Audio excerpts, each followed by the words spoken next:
Perkenalkan, nama saya Nafisatul Ummah, Prodi Pendidikan Agama Islam, salah satu mahasiswi Institut Agama Islam Syarifuddin Lumajang. Di sini saya akan mengulas kembali mengenai mata kuliah filsafat pendidikan yang telah saya pelajari di semester 2 kemarin. Kita belajar dulu, apa sih pengertian filsafat itu? Filsafat merupakan sebuah studi yang membahas segala fenomena yang ada dalam kehidupan dan pemikiran manusia secara kritis dan skeptis dengan memahami sebab-sebab terdalam, lalu dijabarkan secara teoritis dan mendasar. Sedangkan berfilsafat berarti berpikir relatif untuk memperoleh jawaban dari pertanyaan-pertanyaan mendasar dan universal. Jawaban tersebut disusun secara sistematis, diuji secara kritis dan terbuka untuk memperoleh kebenaran yang sesungguhnya, yang hakiki. Adapun cabang-cabang filsafat dibagi menjadi 7. Yang pertama yaitu metafisika. Kan tahu nggak sih pengertian dari metafisika sendiri? Pengertian metafisika adalah filsafat tentang yang ada. Yang kedua yaitu epistemologi, yang ketiga yaitu aksiologi, yang keempat logika, yang kelima etika, yang keenam estetika, dan yang terakhir nih ya, filsafat khusus yang terdiri dari filsafat ilmu, filsafat hukum, filsafat politik, filsafat pendidikan, dan sebagainya. Nah, sedangkan yang akan kita bahas di sini adalah tentang salah satu filsafat khusus, yaitu filsafat pendidikan, terutama pendidikan Islam. Apa sih filsafat pendidikan Islam? Bagaimana sih latar belakang munculnya filsafat pendidikan ini? Dan apa hubungan antara filsafat manusia dan pendidikan Islam itu sendiri, guys? Aliran filsafat pendidikan Islam ini sendiri juga dibagi bermacam-macam loh. Yuk mari kita ulas bersama-sama ya. Pengertian dan ruang lingkup filsafat pendidikan Islam. Filsafat pendidikan Islam pada hakikatnya adalah sebuah konsep tentang kependidikan yang bersumber atau berlandaskan atas ajaran-ajaran agama Islam. Filsafat pendidikan Islam adalah pembahasan tentang hakikat kemampuan muslim untuk dapat dibina, dikembangkan, dan dibimbing sehingga menjadi manusia yang seluruh pribadinya dijiwai oleh ajaran Islam. Karena begitu kompleksnya persoalan pendidikan dan begitu rumitnya memaknai filsafat, sehingga perlu sebuah penyederhanaan. Lalu apa sih tujuan filsafat pendidikan Islam itu sendiri? Menurut Omar Muhammad Al-Taumi Al-Syaibani, mengemukakan tujuan filsafat pendidikan Islam yaitu 1. Filsafat pendidikan itu dapat menolong para perancang pendidikan dan yang melaksanakannya dalam suatu negara untuk membentuk pemikiran sehat terhadap proses pendidikan. Yang kedua, filsafat pendidikan dapat menjadi aset yang terbaik untuk penilaian pendidikan dalam arti menyeluruh. Yang ketiga, yaitu filsafat pendidikan Islam akan menolong dalam memberikan pendalaman pemikiran bagi faktor-faktor spiritual, kebudayaan, sosial, dan politik. Secara spesifik, ruang lingkup yang mengidentifikasikan bahwa filsafat pendidikan Islam adalah sebagai sebuah disiplin ilmu. Menurut Muzayyin Arifin, ruang lingkup filsafat pendidikan Islam adalah masalah-masalah yang terdapat dalam kegiatan pendidikan, seperti masalah tujuan pendidikan, masalah guru, kurikulum, metode, dan lingkungan.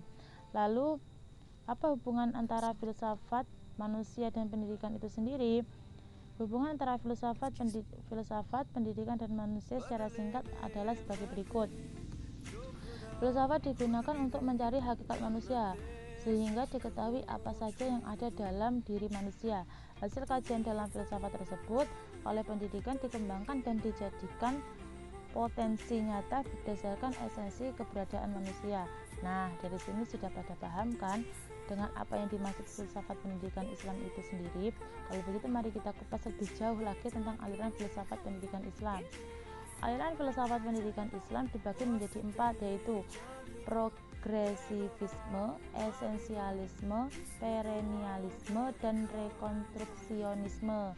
Yang pertama adalah aliran progresivisme, yaitu dalam pandangan progresivisme, manusia harus selalu maju, bertindak konstruktif, inovatif, reformatif, aktif, dan dinamis, sebab manusia mempunyai naluri selalu menginginkan perubahan-perubahan.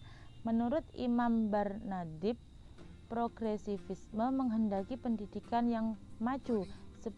Semua itu dilakukan oleh pendidikan agar manusia dapat aliran-aliran filsafat pendidikan dan implementasinya mengalami kemajuan, sehingga orang yang akan bertindak dengan intelijensinya sesuai dengan tuntutan dan lingkungan.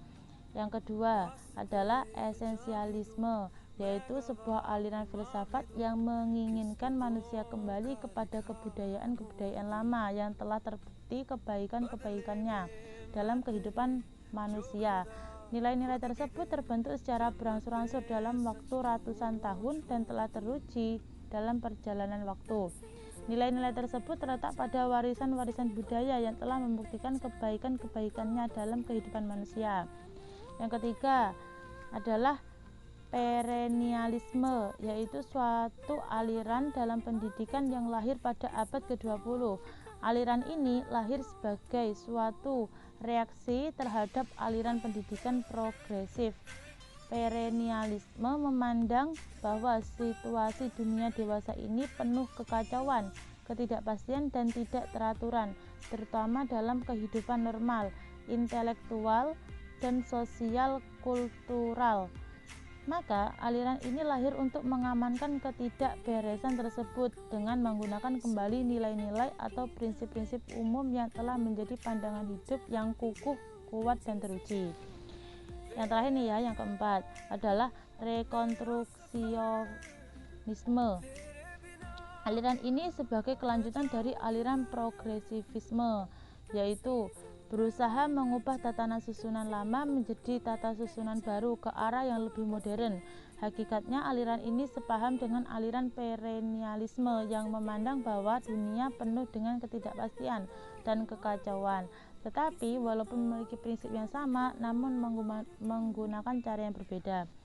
Nah, inilah sedikit materi filsafat pendidikan Islam yang dapat saya sampaikan. Semoga bisa dimengerti oleh viewers semua ya.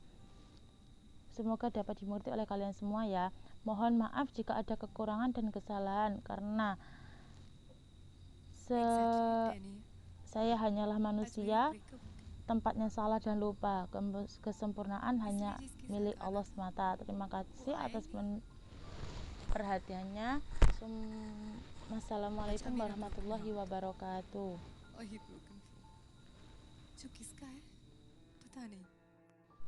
Assalamualaikum warahmatullahi wabarakatuh. Perkenalkan, nama saya Nafisatul Umar, Prodi Pendidikan Agama Islam, salah satu mahasiswi Institut Agama Islam Syarifuddin Lumajang. Di sini saya